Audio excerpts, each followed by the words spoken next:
बिस्मिल्लाहिर्रहमानिर्रहीम। अस्सलाम वालेकुम नाजरीन, आपका मेज़बान अमीर बस नकवी आपकी खिदमत में हाजिर है। आप देख रहे हैं इल्मी सिटी। इल्मी सिटी पाकिस्तानी अवाम में शऊर लाने के लिए आए रोज़ मुख्तलिफ प्रोग्राम अरेंज करता है ताकि इन प्रोग्राम की मदद से हमारे कम्युनिटी में अवेयरनेस पैदा हो सके। आज का हमारा topic education problems of youth, नौजवानों के तलीमी मसाइल पर बात करने के लिए आज हमने दावत दी है कामरान सईद सुमानी साहब को। अस्सलाम वालेकुम sir.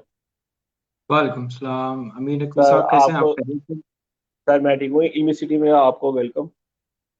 Thank you. Sir Pakistan में एजुकेशन के हिसाब से इतने मसाइल हैं, अगर उन्हें हम काउंट करें तो काउंट करना बहुत मुश्किल है। जो सर मैं अब अपनी प्रोग्राम को आगे बढ़ाते हुए जो सबसे पहले आपसे सवाल करना चाहूँगा वो है कि पाकिस्तान में एक सरकार का अपना एक तलीमी निज़ाम है जिसमें मैट्रिक और इंटर है, और उसके मुकाबले में प्राइवेट सतह पे जो एक निज़ाम है, ब्रिटिश निज़ाम जिसे हम कहते हैं, ऑक्सफोर्ड का सिलेबस पढ़ाया जाता है जिसमें ए लेवल ओ लेवल है। अब जो ये एजुकेशन में का जो ये गैप है, इस गैप को हम कैसे खत्म करेंगे? देखें, इसके लिए सबसे पहले तो हम लोगों के लिए ये ज़रूरी है कि हम लोग एक यकसा तलीमी निज़ाम लेके आए। ठीक है ना जी। जो जी। बच्चे आपके मैट्रिक कर रहे हैं वो तो जी रटे वाला सिस्टम है। सम सॉर्ट आपके हम्म। ओए लेवल्स के बच्चे जो है उनको किसी हद तक कुछ कॉन्सेप्ट्स वगैरह पढ़ाए जाते हैं। जो आपने मसला जिसकी तरफ आपने वो किया है ना, पॉइंट आउट किया है, ये बेसिकली मसला स्टार्ट इस वजह से होता है कि क्वालिटी ऑफ एजुकेशन में हम बिलीव नहीं करते। हम ये चीज बिलीव नहीं करते कि जो गवर्नमेंट ऑफ पाकिस्तान की तरफ से इंस्टीट्यूट्स है, खासतौर पे मैट्रिक तक जी जी। उनमें कोई इतना खास अच्छी तालीम या क्वालिटी ऑफ एजुकेशन जो है ना वो कोई बेहतर है नहीं। इस वजह से फिर हम लोग कोशिश करते हैं कि क्या कहते हैं प्राइवेट इंस्टीट्यूट्स में चले जाएं, जो कि आपको मोस्ट प्रोबेबली इस तरफ लेके जाते हैं कि आप ओ या ए लेवल्स की तरफ चले जाएं। देखें, मसला ये है एजुकेशन सिस्टम का। ये तो बड़े बात की बात है कि आपको प्राइवेट स्कूलों में क्या पढ़ाया जा रहा है या गवर्नमेंट स्कूलों में पढ़ाया क्या जा रहा है। सबसे बड़ा तलीमी इंसाफ का इधर सबसे बड़ा मसला एजुकेशन सिस्टम का ये है कि आप सिर्फ ग्रेडिंग बेस पे स्टूडेंट को जज कर रहे हैं। ठीक है, आप ये देखिए, एक टाइम होता था 1100 में से 600 700 800 नंबर होते थे तो ठीक था, लेकिन फिर भी लोग काबिल थे। अभी आप ये देखिए 1100 में से 1080 1090 नंबर बच्चे ले रहे हैं, लेकिन ग्राउंड में क्या है, कॉन्सेप्ट नाम की कोई चीज नहीं है। आप उन्हें बने बनाए नोट्स दे देते हैं, वो रट्टा मारते हैं, उन नोट्स को एज इट इज जाके वो छाप देते हैं और नंबर्स आ जाते हैं जी। नंबर गेमिंग चल रही है, टोटल रट्टा सिस्टम है।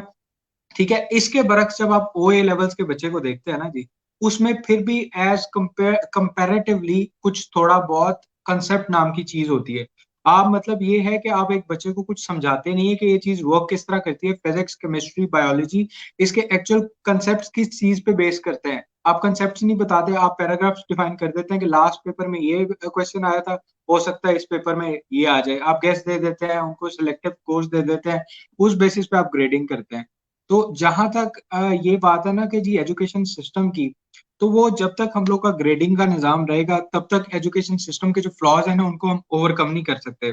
और जहां तक क्या जी। कहते हैं ओ ए लेवल्स और मैट्रिक के कंपैरिजन की बात है, वो आप देखें कि अगर आप यकसा निज़ाम तालीम ले आते हैं इस मुल्क के अंदर, जो कि एक गवर्नमेंट कर सकती है, कोई इतना मुश्किल काम तो नहीं है मतलब वो करना, राइज करना इसको, आप यकसा और अपग्रेडेड।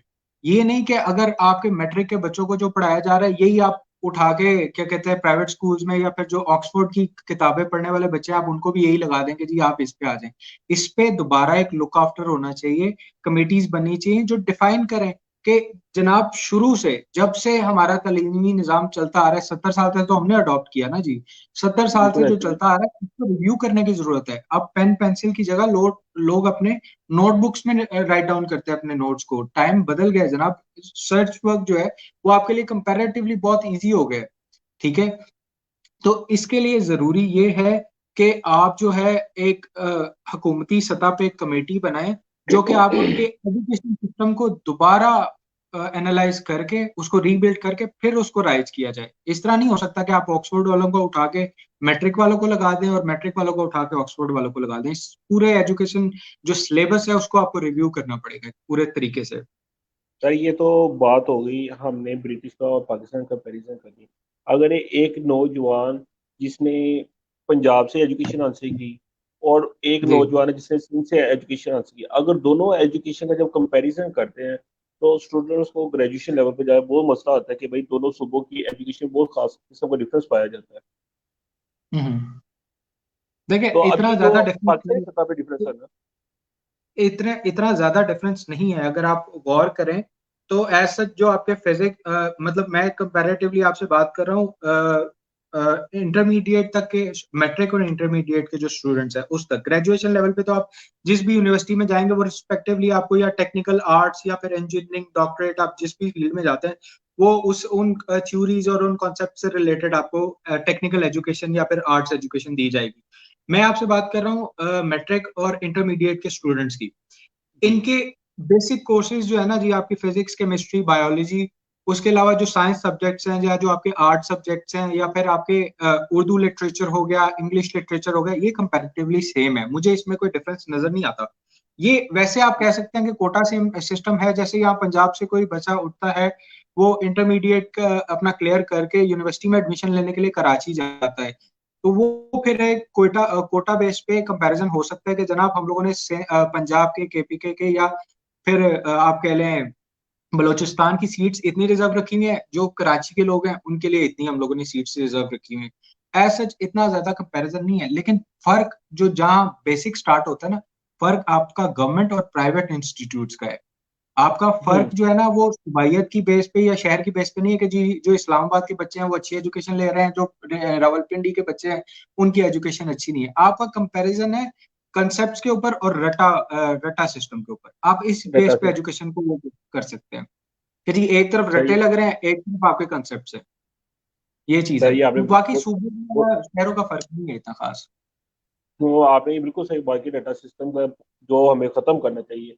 सर अगर हम बिल्कुल ग्रेजुएशन लेवल पे मैं बात करता हूँ तो नौजवानों को इतने मसले मसाइल है वहाँ पे कि उन्हें पता ही नहीं होता कि भाई हमें किस सब्जेक्ट में डिग्री हासिल करनी चाहिए जिसका हमें ज़्यादा से ज़्यादा अफादा मिल सके, क्योंकि आजकल तो डिग्रियां बेशुमार इशू हो रही है, मुख्तलिफ यूनिवर्सिटियां मुख्तलिफ कोर्स करा रही हैं। बिल्कुल आप ठीक कह रहे हैं, आपकी बात बिल्कुल ठीक है। देखें पर्पस ऑफ एजुकेशन जो है ना यहाँ पे वो है कि आपको अच्छी नौकरी मिल जाएगी। मैंने लास्ट लास्ट टाइम भी इल्मी का ही सेशन था और आप उस्मान आई गेस मेरे साथ होस्ट थे, तब मैंने उनके सामने भी एक बात की थी, कोट की थी कि जनाब जिस मुल्क के अंदर हुसूल इल्म का मकसद मकसद नौकरी हासिल करना हो वहाँ आप कह लें नौकर पैदा होते हैं, लीडर्स पैदा नहीं होते।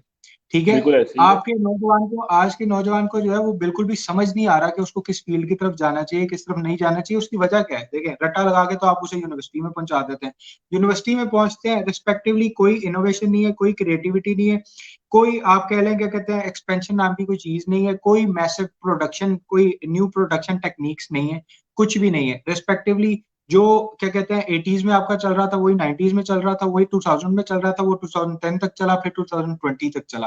रिस्पेक्टिवली वही सिस्टम चल रहा है, वही इंजीनियर्स हम लोग कर रहे हैं। क्यों दुनिया के अंदर हमारी कोई नई इनोवेशन नहीं है? क्यों हमारी कोई बिल्कुल ऐसे। क्रिएटिविटी नहीं है? क्यों कि हम लोगों की कोई ऐसे न्यू प्रोडक्शन टेक्निक्स नहीं है? उसकी वजह ये यूनिवर्सिटीज बस डिग्रीज दे रही हैं, पैसे उगड़ लेते हैं।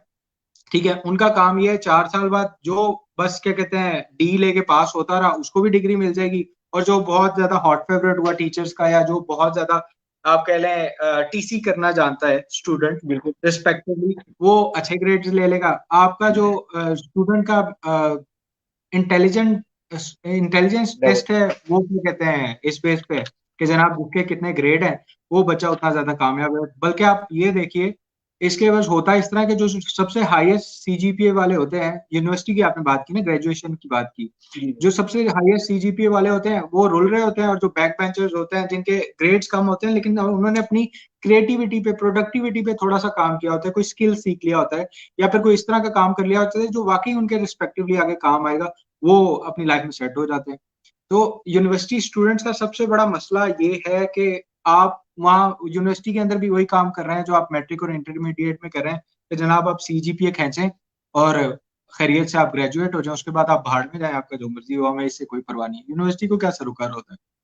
इस वजह से जब तक यूनिवर्सिटी स्किल सेट और पर्सनैलिटी ग्रूमिंग की तरफ नहीं ना आएंगे, आप सिर्फ डिग्रियां पकड़ाने की नहीं करेंगे, आप पर्सनैलिटी ग्रूमिंग, आप स्किल्स मैनेजमेंट की तरफ नहीं आएंगे, और जब तक आप क्या कहते हैं एक प्रोडक्टिव सेंस में नहीं जाएंगे, बच्चों को क्रिएटिविटी नहीं सिखाएंगे, प्रोडक्शन नहीं सिखाएंगे कि ये चीजें में ये मामला किस तरह होंगे, तब तक कुछ भी नहीं होगा।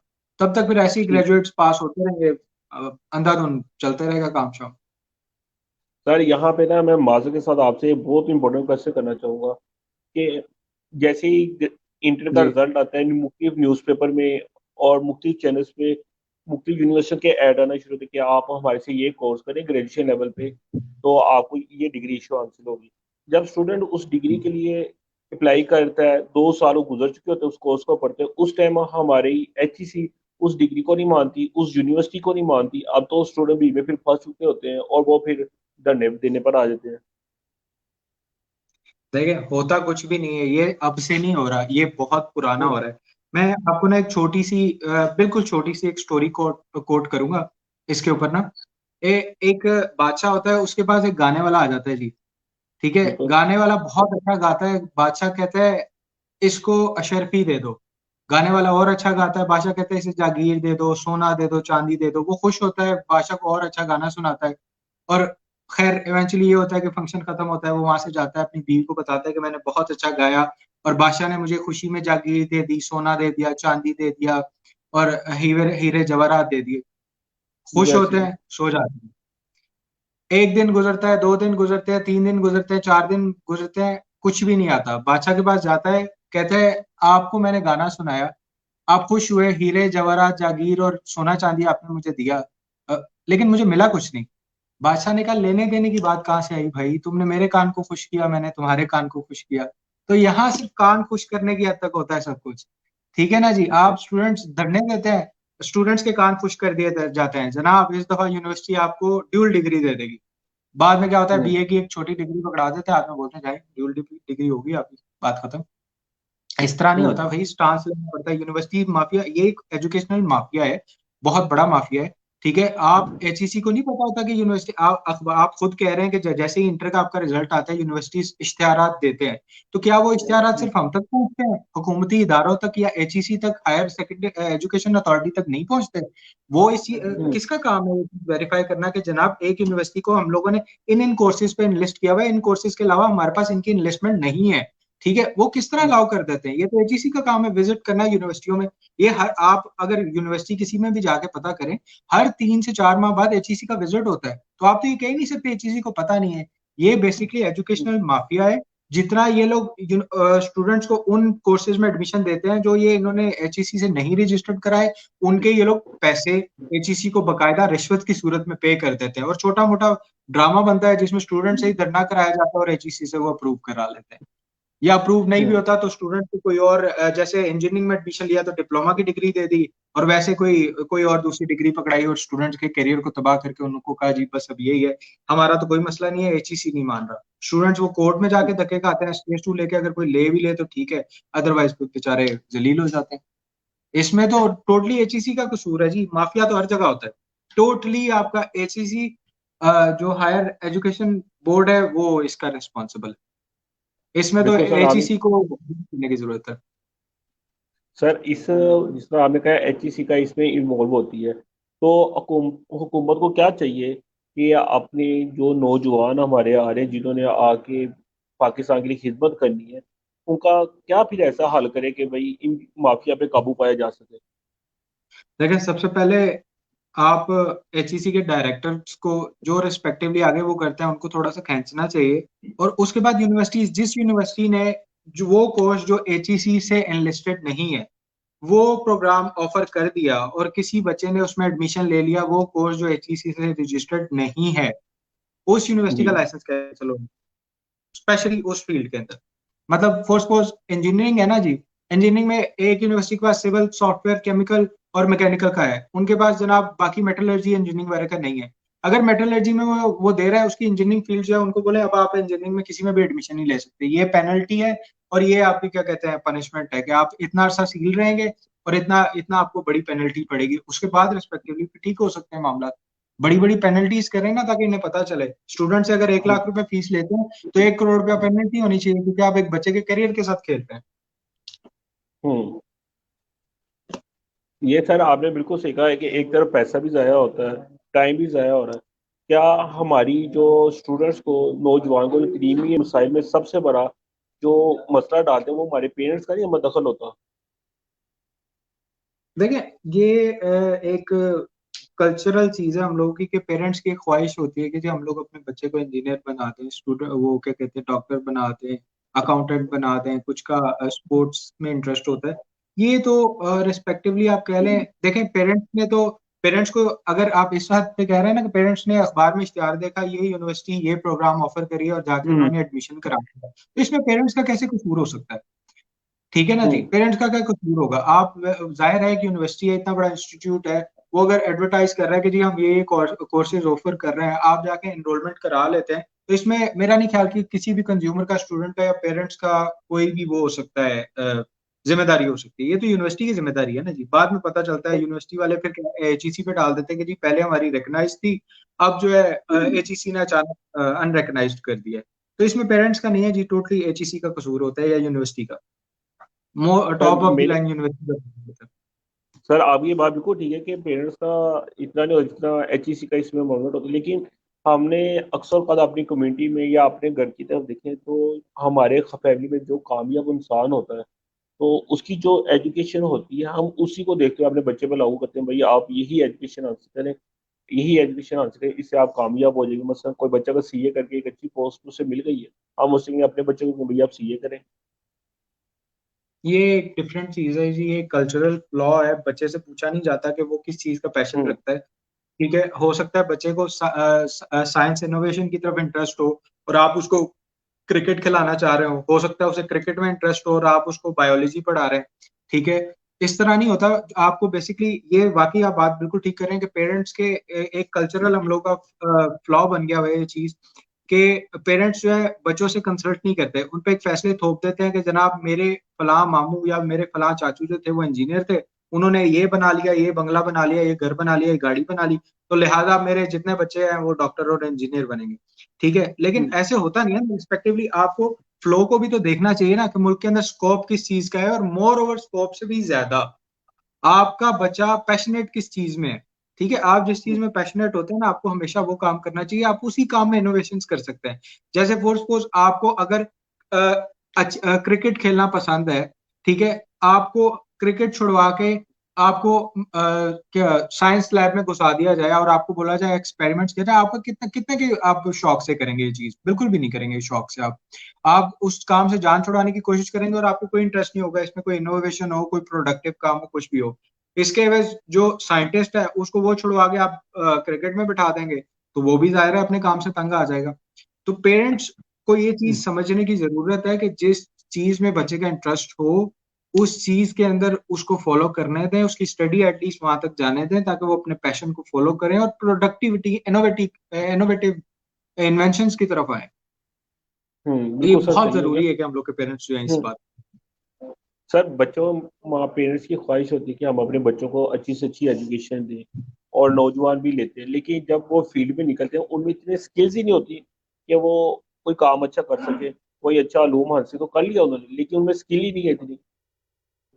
मसला ये है ना कि आपकी यूनिवर्सिटीज जो है वो भी तो रट्टा ही लगवा रही है, स्किल तो सिखाते नहीं। हाँ। आप किसी सॉफ्टवेयर इंजीनियर को पकड़िए, उसको बोलिए आ जाए जनाब, ऐप डिजाइनिंग करते हैं या फिर कोडिंग वगैरह करते हैं, वो बोलेगा यार यूनिवर्सिटी में सिखाया ही नहीं।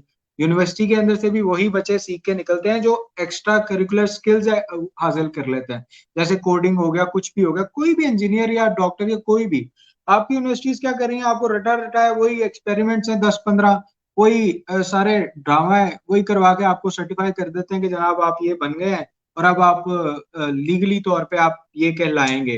लेकिन आपके पास स्किल नहीं होता। इसके एवज जो बच्चा 4 साल डिग्री करता है, मैं ये नहीं कह रहा कि आप यूनिवर्सिटीज छोड़ दें, मैं ये बात कर रहा हूँ कि यूनिवर्सिटीज के, जैसे मैंने आपको सबसे पहले सवाल के जवाब में कहा कि इसके लिए जरूरी है कि मॉडर्न एजुकेशन सिस्टम्स को देखते हुए हम अपने जी सर। एजुकेशन सिस्टम को ओवरलुक वो करें, दोबारा इसकी जांच पड़ताल करके इसको रिक्रिएट करें, फिर जाके कुछ मामला बेहतर होंगे। मैं ये नहीं कहता यूनिवर्सिटीज छोड़ के बच्चों को सिर्फ स्किल में लग जाना चाहिए, मैं ये कह रहा हूँ कि यूनिवर्सिटीज को और ओवरऑल एजुकेशनल इंस्टीट्यूट्स को के लिए ये जरूरी है कि वो अपने एजुकेशन सिस्टम को रिव्यू करें और उसमें एडिशंस करें, जिससे जो आने वाले नौजवान हैं उन लोगों को नए स्किल्स सीखने को मिले। ठीक है, नई ग्रूमिंग हो, नई पर्सनैलिटी ग्रूमिंग हो उन लोगों की, नई इनोवेशन आए उनके अंदर। और क्या कहते हैं, एजुकेशन जो है ना एक्चुअल में उनका या तो पैशन बने या फिर प्रॉपर वे ऑफ अर्निंग बने। अभी आपकी डिग्री क्या है, हम्म आपके किस काम की होती है आपकी डिग्री? आपको बाय लक या बाय चांस आपको जॉब मिलती है, बाय आप कह लें बाय स्किल नहीं मिलती है, अगर कोई फ्रेश ग्रेजुएट निकल आता है तो। हम्म। जी। सर जो अब इस तरह का जो पाकिस्तान में तलीमी निज़ाम है, तो हम अपने स्टूडेंट से, नौजवानों से, जब इस तलीमी निज़ाम से वो फिल्टर होकर ऊपर आएंगे तो उनसे हम क्या उम्मीद रख सकते हैं? कुछ भी नहीं उम्मीद रख सकते जी, वो सिर्फ अपना अपना पेट पाल लें तो बड़ी बात है। देखें, स्किल ही नहीं है बंदे के पास, आप किसी ऐसे बंदे के साथ गाड़ी में बैठेंगे जिसे गाड़ी नहीं चलानी आती? कभी भी बिल्कुल नहीं सही बैठेंगे, बात है। मेरा नहीं। आप ये हम्म स्किल भी इसी तरह है ना, यूनिवर्सिटी के अंदर होना तो ये चाहिए था कि आपको स्किल दिया जाता और आपको फिर जाके फील्ड में छोड़ा जाता कि जनाब देखें, मैं आपको बताऊं, आपको अगर कोई एक स्किल सिखा दिया जाता है ना, और फिर उस स्किल को जब आप परफॉर्म करते हैं रिस्पेक्टिवली, आप उसकी प्रैक्टिस करते हैं, तो आपको उस स्किल के अंदर भी कुछ फ्लॉज नजर आते हैं कि यार ये प्रॉब्लम्स है। उन फ्लॉज को जब आप अपने तरीके से, अपनी थिंकिंग और अपनी क्रिएटिविटी से जब उन फ्लॉज को दूर करके कोई नया प्रोडक्शन या नई इनोवेशन करते हैं ना जनाब, तो फिर कोई उस फील्ड में फायदा होता है। अब आपको फील्ड का प्रॉपर टेक्निक का पता ही नहीं है, आपको स्किल का ही नहीं पता, आपको बस ये है कि मुझे डिग्री पकड़ी की मिल जाए और मैं किसी ऐसी जगह एडजस्ट हो जाऊं जहाँ 6 फिगर सैलरी मुझे मिल जाए आने वाले 2-2.5 साल के अंदर, तो बस मेरी लाइफ सेट है। उससे आगे का हम लोगों ने प्लान ही कुछ नहीं किया हुआ। अब एक ऐसे ही पायलट है। जिसको जहाज ही नहीं चलाना आता, mean while half of the flight, pilot अगर को पायलट मर जाता है, दूसरे पायलट को जहाज ही नहीं चलाना आता, तो फिर बाकी मुसाफिरों का क्या हाल होगा, वो तो फिर अल्लाह बेहतर जानता है, और हम अंदाजा भी कर सकते हैं कि क्या हो सकता है उनका हाल। सही, आपने तो बिल्कुल ठीक कहा। जब हम बच्चों को, नौजवानों को एजुकेशन दे रहे होते हैं, उसके साथ साथ हमारी सरकार को और हमारी यूनिवर्सिटियों पे ये लागू नहीं होना चाहिए कि वो स्टूडेंट को टेक्निकल एजुकेशन की तरफ भी साथ साथ दें? मैं यही तो आपको कह रहा हूँ कि हम लोगों को अपने एजुकेशन सिस्टम को रिव्यू करने की जरूरत है। आज कुछ चंद पैसों के कुछ मोटिवेशनल स्पीकर्स यूनिवर्सिटी की डिग्रीज को जलील कर देते हैं, बोलते हैं यूनिवर्सिटी जाने की जरूरत ही नहीं, आप आए हम्म जनाब, आप ग्राफिक डिजाइनिंग सीख लें, ये सीख लें, वो सीख लें। इस तरह नहीं भाई, हम ये बात नहीं कर रहे कि आप यूनिवर्सिटी की डिग्री ना करें, आपके लिए आपकी यूनिवर्सिटी की डिग्री बहुत जरूरी है। मैं ये बात कर रहा हूँ कि जनाब हमें अपने एजुकेशन सिस्टम के अंदर skill management, personality grooming, innovations, creativity, इन चीजों को डालना है, ना कि हम यूनिवर्सिटियां हम्म। बंद करके अपनी अपनी 1.5 इंच की अलहदा मस्जिद बनाते हैं। ठीक है। बिल्कुल सही कह रहे आप मैं आपको यही वो कर रहा हूँ कि हमें क्रिएटिविटी अपनी बढ़ाने की जरूरत है अपने एजुकेशन सिस्टम के अंदर। और हम हो। जरा सा क्या, वियतनाम, इंडिया, इराक, इन सब ने अपने एजुकेशन सिस्टम को ग्रो नहीं किया? इन्होंने अपने एजुकेशन सिस्टम को जरूर अपग्रेड किया है। लिटरेसी रेट देख लें आप सारे मुल्कों का, गरीबी और चीज है लेकिन लिटरेसी रेट आप देखें, स्किल्ड लोग देख लें किस मुल्क में ज्यादा है। तो हम्म लिटरेसी रेट बढ़ने का ये मतलब नहीं होता कि क्या कहते हैं आपके मुल्क के अंदर बस ये डिग्रियां लेते जा रहे हैं, लेते जा रहे हैं, डिग्रियों का फायदा क्या है? किसी एक नौजवान को आप बिठाएं जो फ्रेश ग्रेजुएट हो, उसे बोले जनाब डिग्री करके मजा आया, हम्म कोई एक भी आपको नहीं कहेगा कि जी मैंने अच्छा फैसला किया, कहेगा यार ये तो इस मुल्क के अंदर तो कोई फायदा ही नहीं है डिग्री करने हम्म का। आप हमेशा आगे इस चीज को कर लेते हैं कि एम्प्लॉयमेंट नहीं है, एम्प्लॉयमेंट नहीं है, एम्प्लॉयमेंट नहीं है इस मुल्क के अंदर। मसला ये है कि इंजीनियर भी तो इस तरह के पैदा करें ना कि जो इनोवेशन करें या प्रोडक्शन स्टार्ट करें जिससे एम्प्लॉयमेंट मिले, जिससे कोई एम्प्लॉयमेंट मिले। आपकी जो मतलब आपके दादा परदादा ने घर बना दिया, बस अब बच्चों ने नया नहीं खरीदना, नया नहीं बनाना, दिमाग में है ही नहीं कि बनाना है किस तरह, बस इसी घर में लड़ रहे हैं कि जिस घर में कमरे नहीं है, इस घर में कमरे नहीं है मजीद बंदे घुसाने के लिए। तो इस तरह तो नहीं होगा भाई, आपको इनोवेशन स्टार्ट करनी होगी, आपको बड़े बिजनेसेस खुद बनाने होंगे, आपको बड़ी इंडस्ट्री खुद बनानी होगी, सारा कुछ आपको खुद करना होगा। यही इसी को बिल्कुल सर। क्रिएटिविटी एंटरप्रेन्योरशिप या फिर आप क्रिएटिविटी कहते हैं, इनोवेशंस कहते हैं, प्रोडक्शन कहते हैं, इन्हीं चीजों को तो आप बोलते हैं, ये आप नहीं करना है किसी और ने। आप हम्म बस इसी इंतजार में बैठे रहेंगे कि जनाब बाहर से इन्वेस्टर आएंगे, वो आके अपनी बड़ी बड़ी कंपनीज या फैक्ट्रीज फिट कर देंगे, और हम लोग जनाब बैठ के उनसे नौकरियां ले लेंगे और तसल्ली से हम्म जिंदगी गुजारेंगे। इस तरह नहीं भाई, वो आप क्यों नहीं हो सकते?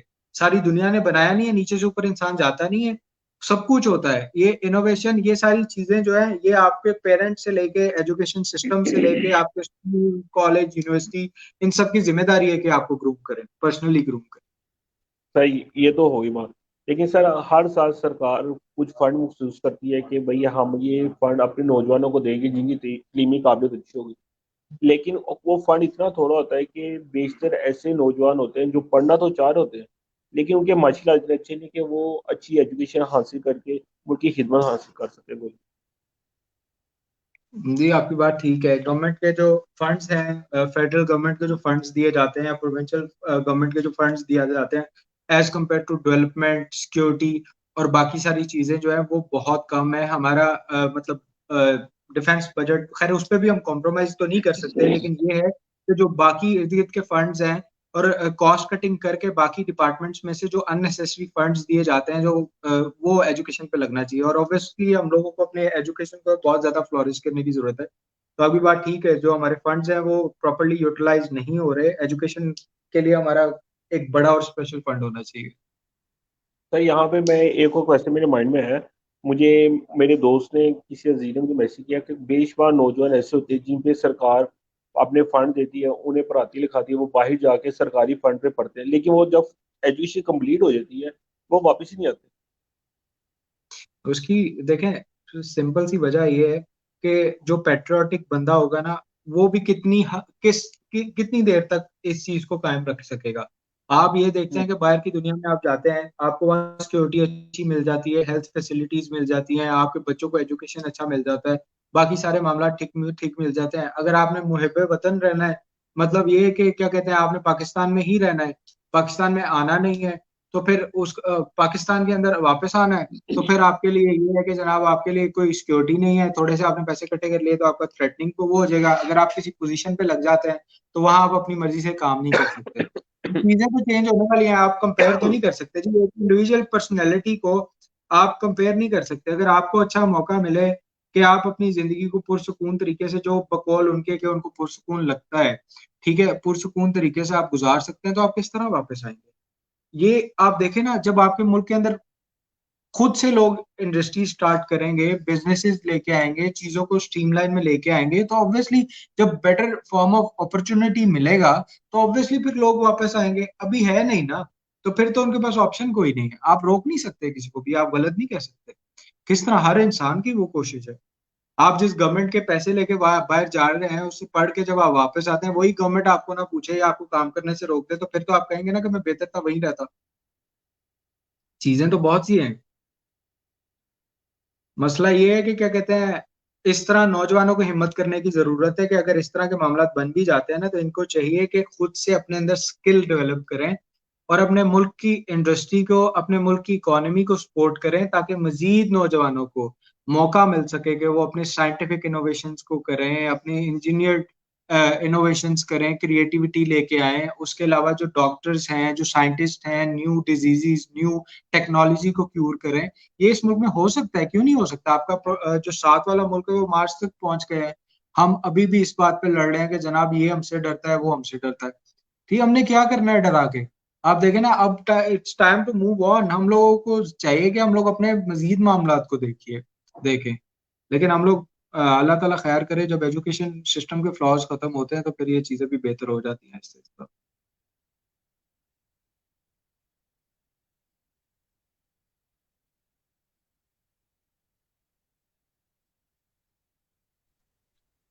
सर सुबह जब हम ऑफिस के लिए निकलते हैं तो अक्सर का देखने में आता है बच्चों ने बैग उठाए होते हैं, हैवी बैग जी उठाए होते हैं। हम उन इतनी बड़ी बड़ी किताबें उठाने की बजाय अब तमाम किताबें ऑनलाइन प्रोवाइड बच्चों को मिल सकती हैं। हम बच्चों को डिजिटल लर्निंग की तरफ क्यों नहीं लेकर आते, ऑनलाइन एजुकेशन में क्यों नहीं तवज्जो देते?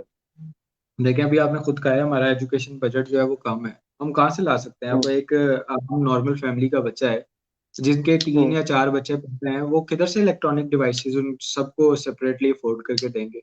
तो हमें अपने हम्म। माशरे को भी तो देखना होता है ना। ये तो एक मैसिव, आप कह लें ना, रेवोल्यूशन होता है, एक मैसिव लाइफस्टाइल चेंज होता है लोगों का। तो ये तो उसके बाद की बात है। चलें, आपने उस सारे को ई बुक में भी कन्वर्ट कर दिया, आपने बच्चे के हाथ ठीक में है। दे दिया जनाब किताब की जगह आईपैड, ठीक है। हम्म। आईपैड में भी आपने वही पढ़ाना है, तो फिर फायदा क्या? हम्म। वही सब कुछ ही पढ़ाना है, रट्टा ही लगवाना है। आईपैड में भी आपने पॉइंट आउट करना है कि बेटा यहाँ से यहाँ तक कॉपी कर लो, और इसको आपने रट्टा मार लिया, फिर भी क्या फायदा? आपको एजुकेशन सिस्टम चेंज करने की जरूरत है, उससे तो फर्क नहीं पड़ता। बेशक आप क्या कहते हैं, वो मिर्जा गालिब के जमाने की वो पत्ते वाला कलम लेके बैठ जाएं, तो उससे भी अगर आप इनोवेशन करनी है तो आप उससे भी कर लेंगे। अगर आपने इनोवेशन नहीं करनी है तो जनाब हाईटेक टेक्नोलॉजी भी आपके पास हो तो आपने कोई इनोवेशन नहीं करनी। तो मेरा नहीं हम्म। ख्याल कि किताबों से फर्क पड़ता है। हाँ जाहिर है वेट एक बच्चों पे आप लाद रहे हैं गधों की तरह, लेकिन ये है कि क्या कहते हैं, आप उनको अगर अच्छी सेल्फ ग्रूमिंग वगैरह दे देंगे तो वो अच्छे तरीके से मेमोराइज कर सकते हैं, फिर आपको रट्टा लगाने की जरूरत नहीं पड़ेगी, आप उनको कॉन्सेप्ट्स दें। लेकिन सर जिस तरह अभी कोविड-19 आया था तो उस दौरान हुकूमत ने ऑनलाइन एजुकेशन में बहुत ज़्यादा पैसा इन्वेस्ट कर दिया है, लेकिन हमारे स्टूडेंट्स और पेरेंट्स उस तरफ जाने पे तैयार ही नहीं है। आहिस्ता आहिस्ता होगा, ये चीजें चेंज होने में टाइम लगता है। आहिस्ता आहिस्ता इन अच्छा। चीजों में तो टाइम लगेगा, आप देखें ना अचानक तो नहीं हो सकता एक चीज। ये है ये कि भी क्या बात। कहते हैं, जब स्टूडेंट्स को आदत हो जाएगी इस चीज में भी टाइम लगेगा ना। शुरू शुरू में तो स्टूडेंट्स ने वैसे ही शुगल समझ लिया था ऑनलाइन क्लासेस को भी, आप देखें ना। और लेकिन ये है कि फिर आहिस्ता आहिस्ता जो है, जब जिसने एजुकेशन हासिल करनी है उसका तो मेन कंसर्न और मेन जो फोकस होगा वो तो अपने गाइड प्रोफेसर या टीचर की तरफ होगा, तो ऑब्वियसली ये इसमें कोई इतना ज्यादा फ्लॉ वाली बात नहीं है, तो बच्चों की नॉन सीरियसनेस से जो टाइम के साथ साथ ठीक हो जाती है। हम्म। आपने भैया आपका बहुत बहुत शुक्रिया कि आपने अपना कीमती टाइम इल्मी सिटी को दिया। सर आपका बहुत बहुत शुक्रिया सर। मैं इसके साथ अपने नाजरीन का भी शुक्रिया अदा करूंगा जिन्होंने अपना एक पॉइंट ऑफ व्यू बयान किया। यस सर, इसके साथ ही मैं आपसे इजाज़त चाहूंगा। अल्लाह हाफिज़। अल्लाह हाफिज।